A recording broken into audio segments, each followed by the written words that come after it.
Hello, comic fans. Here's Earl Grey, and I told you again and again how great this Dream of the Bat book is by Josh Simmons and Patrick Keck. The best Batman spoof ever. Some would argue that it is maybe even the best Bat book ever.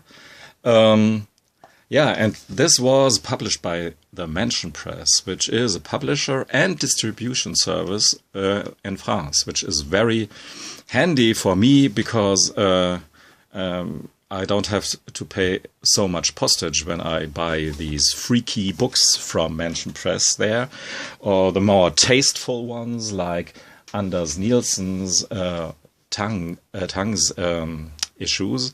These are way oversized, magazine-sized issues that are actually published and sort of distributed by Anders Nielsen himself, but by Mansion Press in France as well. So these are really beauties.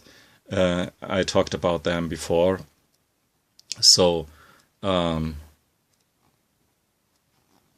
of the best stuff ever.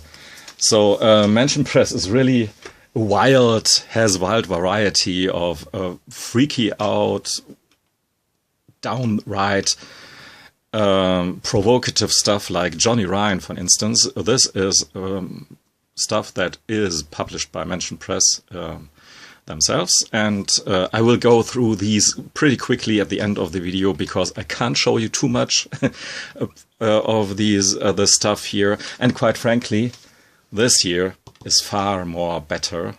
And I told you anyways, even if Charles Burns will publish some little leaflet, I will be all over it. So if he publishes a small trade paperback, this is wide as a comic book, but not as high as comic book size. So it's not really huge, but as I said, everything by Charles Burns has just enough quality and to be showcased here in length. So it's a little art book, no comic, sorry. But a collection of covers for books that, imaginative books.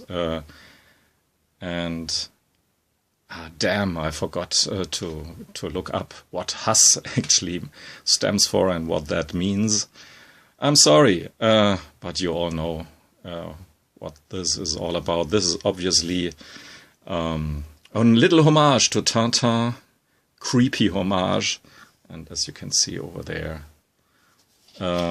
this character, halfway Tintin and halfway his own persona, which was used in the X'd Out trilogy. So, and this is, like here, Tintin in Tibet. These are the exactly the letters that awoke Tintin, and somehow classic pop art, but always a bit freaky stuff involved. For the most part, just tiny details like this green slime over there in the bowl, and of course a very wet kiss is there in the making. And this hand here is just too big, and her face doesn't seem to be fine with the situation, or however, it's always very creepy, and the tone of the flesh here and her tone leaves it open to maybe to discussion if is she already dead or however, and and these title letters here are interesting. It's the binding here is not the best binding. This however you call this glued binding here, forgot it.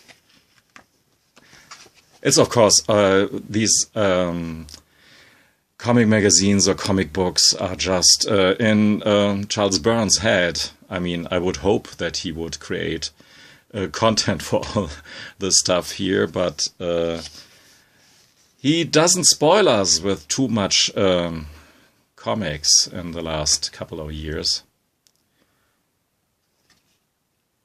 But here again, some stuff in the background and these burnt trees there. It seems that they deliver some uncomfortable story.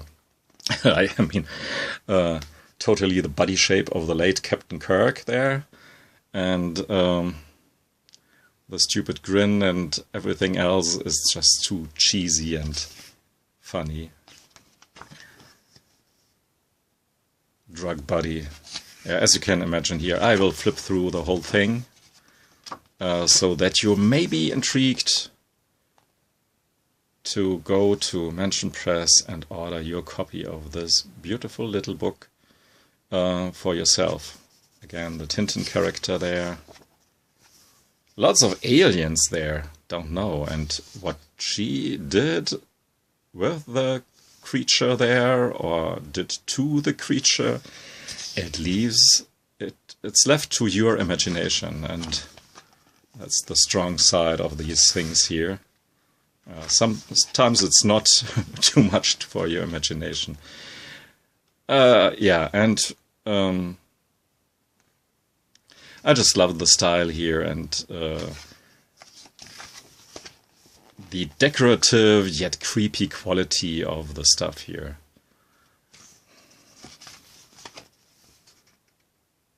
Yilks.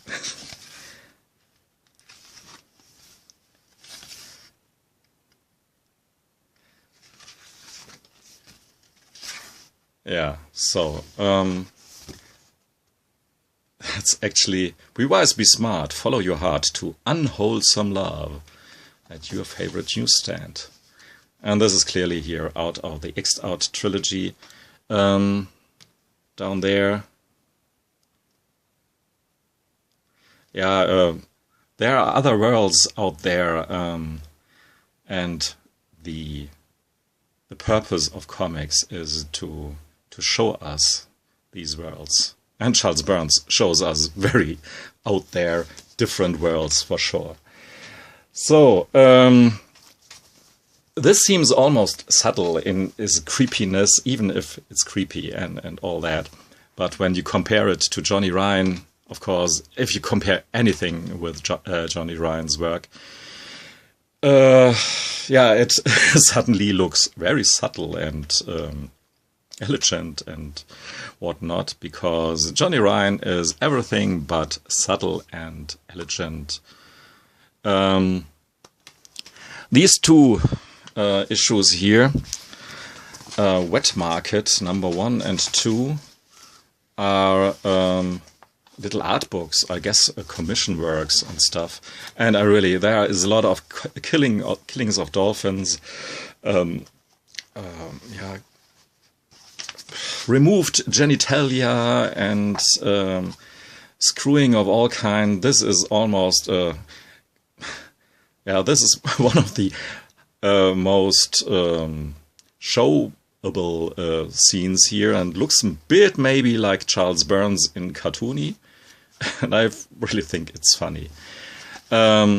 If these are really worth your money, I don't know. Actually, I just bought them because I thought, what the heck, I haven't read too much Johnny Ryan for a while, and it was there for the clicking, and then I got it. But if it's really a recommendation for me, even though this is sort of funny, I mean, you can make always fun about Himmler and his bunch of Nazis, and yeah. However, and fuck my son, it really, this got my attention, of course, through the cover here and the title. Huge oversized thing, because you use oversized stuff like this here for very precious, detailed artwork, don't you? No, actually, this is absolutely the other way around. This is totally rough, bonkers art style. I mean,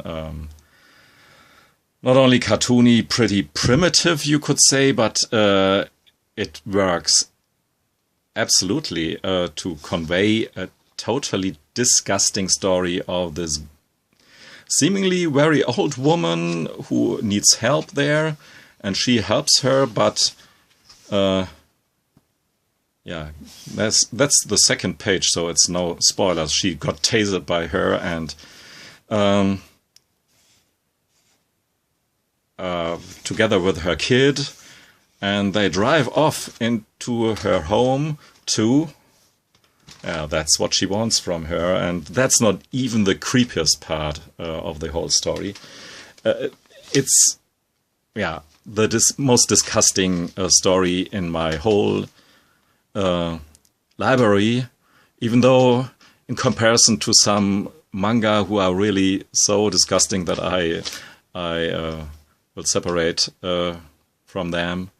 This is something that I will keep because I'm really astounded by the minimal means Johnny Ryan uses to tell a story here.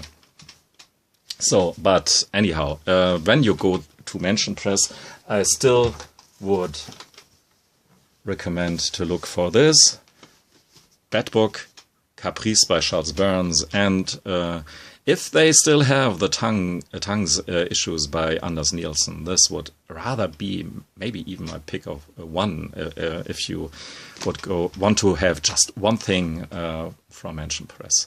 So I don't get any money from Mansion Press; they get my money. So I'm just as a disclaimer. And thanks for listening and watching. Goodbye.